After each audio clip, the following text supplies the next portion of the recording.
Continuing in the Garden of Emuna, we're on page 169, Miracles and Wonders. We've been discussing people who are ill, and we've discussed how a person has to make tshuva in the end of the day, and how hashgacha pratit on health and on the body is very, very clear and very, very apparent that there's no nature here. Nature doesn't exist. Why? Because we see with our own eyes, the guy made tshuva, and he got healed, even with things that wouldn't have happened normally. Meaning, naturally, this shouldn't be if a guy makes tshuva. Why? Because, what do you mean? The guy's sick. He's got to do A, B, and C to heal that. And there's no amount of anything else that you're gonna do to take that away. Yeah, but we know that that's not the way Hashem works. And Baruch Hashem, we're zocheh to much, much more. As Am Kadosh, Am Yisrael, we're zocheh to have a very, very different relationship with Hashem. We all know from our own experiences how we've seen that hashgacha pratit is exactly. We've seen people make tshuva. We've seen people get healed. The rabbi even tells experiences about his own patients and people that he was guiding in his practice, and in people come to the rabbi all the time, and he tells them, okay, have Emuna, tell Hashem thank you, and make teshuvah, and tell Hashem I'm sorry, and you don't want to do it anymore, and ask him to help you. And then you know what happens? When you fix your problem, when you fix your mistake, when you make teshuvah, then it doesn't need to be there anymore, so it goes away. That's the way the spiritual works. It's a very, very different thing. It has nothing to do with nature. We know and that's hashgacha pratit. That's exactly hashgacha pratit. That proves hashgacha pratit. That should prove it to us. We should be zochet to have that proof and to know that it's really, really emet what we're doing. Because we've seen it with our own eyes. This is your own, you could be me'id, you could testify that this is true. Because we've all had this, and we've all seen other people that, wow, it really doesn't make any sense. How could it be? Beyond all possibilities, beyond all anything in the world of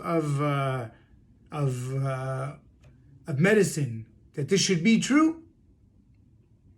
You know, we mentioned the story of the Baal Shem Tov just yesterday, right? And he spoke to the patient, and the guy made tshuva, and he woke up, and the doctor was floored. How's this possible, right? And that's not the only story. How many people sarai? Well, we don't even have to go so far. Sarai Emuna, as right, for all her life she didn't have children, and then all of a sudden Hashem healed her at 90.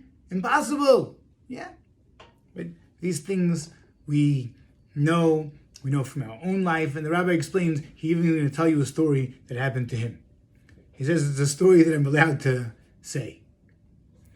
You know, we all have our avonot. We have to be very, very careful not to go around and speak about them in public.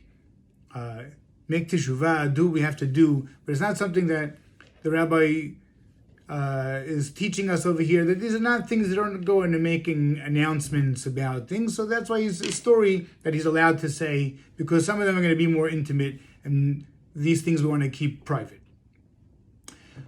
Each person knows what they do wrong and what they have to fix and what's wrong with them, and no one really has to be taught or explained any of that.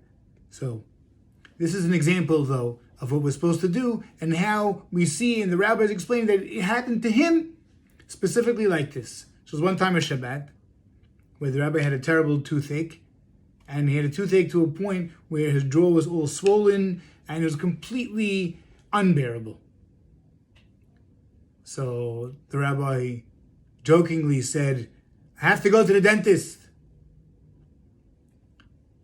Said I need a root canal. So his family said, but Daddy, you can't do that on Shabbat. So he said, no, I'm suffering though.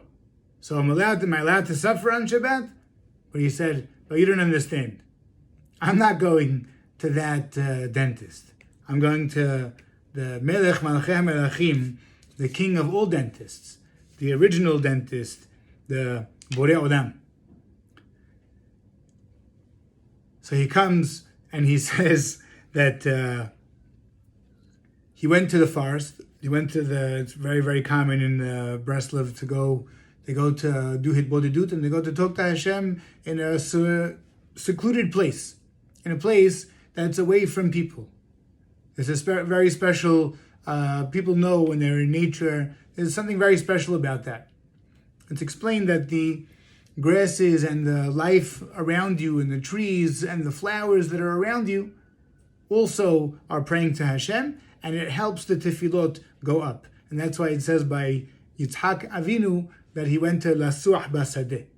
So that's one inyan in the Breslov. So this is what Rav Arush is doing. So he's going to the forest to go and speak to Hashem Yitbarach. And what did he do there? He asked Hashem, first of all, to show me why I'm having this pain. And please enlighten me and help me to make tshuva. And the rabbi explains that he was okay to do a little bit of hashbon nefesh and pinpoint which exactly was the problem. And immediately after he was zochet to make tshuva as best as he could, again, he was in pain, and who knows what the story was, but he said immediately, without antibiotic, without the root canal, he was zochet to the pain going away and basically healing completely. So this is the inyan. Understand, there's no natural occurrence here. Everything we do in life, if Kol Rahmana Avid Latab Avid, it's all from him. We didn't need any of these proofs. But this is how we get through. We have to remember, we have to keep going through the 3 steps of Emuna. It's all from him. It's all for the best. And we need to make tshuva. We should be zocheh.